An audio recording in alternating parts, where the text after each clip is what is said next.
রাজধানী উন্নয়ন কর্তৃপক্ষ রাজুককে দুর্নীতিমুক্ত করা না গেলে কোনো প্রচেষ্টাতেই ঢাকাকে বাসযোগ্য নগরী হিসেবে গড়ে তোলা সম্ভব হবে না। সকালে রাজধানী সিডাপে সেন্টার ফর গভর্নেন্স স্টাডিজ আয়োজিত আলোচনা সভায় একথা বলেন বক্তারা। তারা জানান, ঢাকায় এলাকা ভেদে ভবন নির্মাণের নীতিমালা থাকলেও তা কোথাও মানা হচ্ছে না।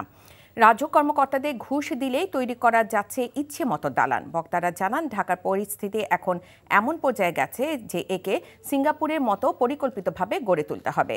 সুষ্ঠু নাগরিক সেবা নিশ্চিত করতে হবে। এমন বাস্তবতায় দেশের উপজেলা শহরগুলো প্রশাসনকে শক্তিশালী করার মাধ্যমে ঢাকার ওপর নির্ভরতা কমানোর আহ্বান জানান তারা।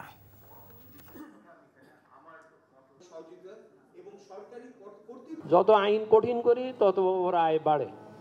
ওর ভিতর থেকে একটা পথ বের করে ফেলে, একটা সুযোগ বের করে ফেলে। আইনকে কেন বারবার এই মসড়িয়ে করে আরো সুযোগ করে দেওয়ার সুযোগ করছি? ঢাকাকে মেরে ফেলতে হবে, গুরুত্ব কমিয়ে ফেলতে হবে, ডিসেন্ট্রালাইজ করতে হবে, প্রদেশ করতে হবে, আলাদা ক্যাপিটাল করতে হবে 8টা বা 10টা। রাজুকের চৌহদ্দিতে যাওয়ার 1 কিলোমিটার আগে থেকে নাকি গাছপালা নাকি টাকা খায়, আমি অবশ্য জানি না। বান্ডেল থাকলে প্রতি সেনমানিতে টাকা বাঁচবে।